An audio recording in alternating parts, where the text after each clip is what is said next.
हाय नमस्कार दोस्तों, कैसे हैं आप। मैं मेडिकल एडवाइज़र चैनल में आपका बहुत बहुत स्वागत करता हूं। मेरा नाम राहुल अरोड़ा है। देखिए, आज का हमारा टॉपिक रहेगा कि जब आप मान लीजिए आप सीजीएचएस, यानी कि मैं अभी सीजीएचएस की आज बात करना चाहता हूं कि सीजीएचएस अगर आप एम्प्लॉई हैं सेंट्रल गवर्नमेंट के और आपको एडमिशन चाहिए किसी भी प्राइवेट हॉस्पिटल में, तो उसके लिए आपको क्या करना पड़ेगा। देखिए, सीजीएचएस बेनिफिशरीज आप हैं, दो तरीके से होते हैं। अगर आप वर्किंग है, अगर आप जॉब कर रहे हैं, 60 साल से पहले की उम्र है तो आप जॉब कर रहे हैं, वर्किंग है तो डेफिनेटली सरकार ने बोला हुआ है कि वर्किंग एम्प्लॉयज़ अपना जो सीजीएचएस का कार्ड है वहाँ लेके जाएंगे। या अगर आप कैश पे एडमिट होना चाहते हैं, देखिए सीजीएचएस वर्किंग वालों के लिए मोस्टली सरकार ने कैश ही दे रखा है, यानी कि आपको सेंट्रल गवर्नमेंट के रेट लगेंगे और आपको कैश पे करने पड़ेंगे अपनी जेब से पहले। उसके बाद जितना भी आपका खर्चा आएगा, जो भी आपका टोटल फाइल बनेगी, उसको आप वहाँ से पैसे आप रिइंबर्समेंट ले लेंगे, यानी कि वहाँ से आप अपने ऑफिस में जाके उसको लगाएंगे फाइल को, और वहाँ से आपके अकाउंट में पैसा आएगा, यानी कि पहले आपको देना है फिर आपको बाद में मिलेगा।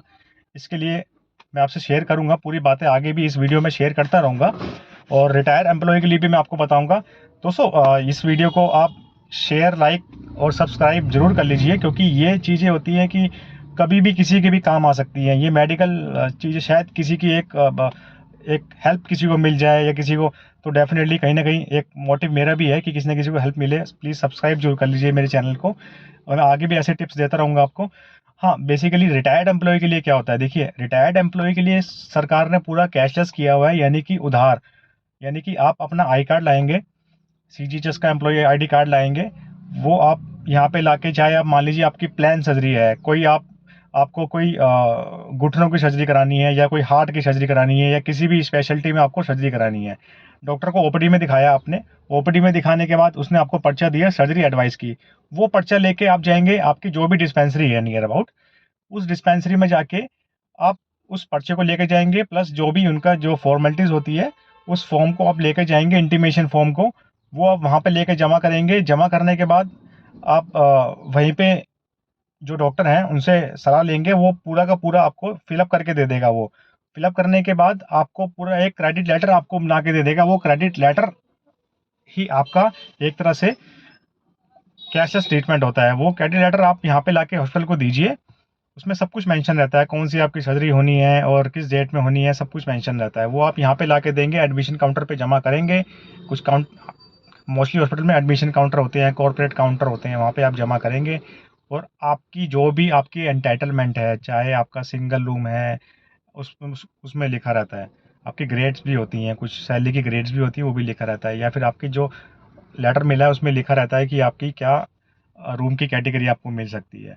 तो उस अकॉर्डिंगली आपको रूम मिल जाएगा अगर अवेलेबिलिटी होती है तो।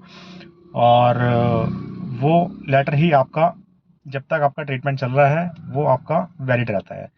सो बेसिकली ये लेटर के बिहाफ से, जब आपकी जब डॉक्टर आपको बता देगा, एडवाइस कर देगा, पूरी सर्जरी आपकी कर देगा, तो कुछ नॉन पेबल आइटम्स होते हैं, यानी कि कुछ चीज़ें होती हैं जो सरकार पे नहीं करती है, जैसे कि ग्लव्स हो गए, सिरिंजेस हो गए, है ना, और थर्मामीटर हो गया, या फिर कोई डिटॉल की बोतल हो गई। तो इस तरीके से कुछ नॉन पेबल आइटम्स होते हैं, बिल्कुल माइनर पैसे होते हैं उसके, वो आपको अपने पॉकेट से पे करने पड़ते हैं, सरकार उसको पे नहीं करती है। तो इस बात को आप ध्यान रखिए, छोटा मोटा जो खर्चा है वो आपको पे करना पड़ेगा, बाकी पूरा ट्रीटमेंट आपका फ्री रहता है कैशलेस में। और रिटायर्ड एम्प्लॉय के लिए, देखिए वर्किंग एम्प्लॉय का मैंने आपको जैसे बताया कि कैश पहले पे करना पड़ेगा, बाद में रिम्बर्समेंट लेना पड़ेगा, लेकिन एक कंडीशन है उनकी भी। अगर कोई इमरजेंसी उनको पड़ जाती है, मान लीजिए कोई कोई कार्डियो का किसी को अटैक आ गया अब, और उसके बाद सडनली, मतलब सरकार ने ये एक उपलब्ध करा रखी है सुविधा कि आप डायरेक्ट जाके किसी भी प्राइवेट हॉस्पिटल में जो उनके इम्पैनलमेंट में है, वहाँ जाके आप एडमिट हो सकते हो इमरजेंसी के थ्रू। तो अगर कोई वर्किंग एम्प्लॉय इमरजेंसी के थ्रू एडमिट होता है, खुदा ना खासा उसको इमरजेंसी हो गई, इमरजेंसी के थ्रू एडमिट होता है, वहाँ से उसके थ्रू आपको क्रेडिट मिल जाता है।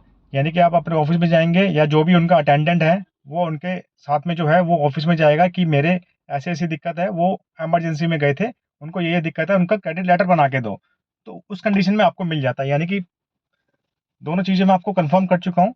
वर्किंग एम्प्लॉय के लिए बाकी कोई भी प्लान सर्जरी है, कुछ भी है, वो आपको कैश पे करना पड़ेगा, बाद में रिइंबर्समेंट लेना पड़ेगा। इन इमरजेंसी केस आप क्रेडिट एडमिट हो सकते हैं। रिटायर्ड एम्प्लॉय के लिए सब कुछ ट्रीटमेंट कैशलेस रहेगा। जो भी आपकी डिस्पेंसरी है, वो आप जाके वहाँ से अपना लेटर प्राप्त कर सकते हैं। ठीक है, और इस रिलेटेड अगर आपकी और भी कोई क्वेरी है और भी कोई क्वेश्चंस हैं तो आप मुझे कमेंट में लिख दीजिए, मैं आपको रिप्लाई करूँगा।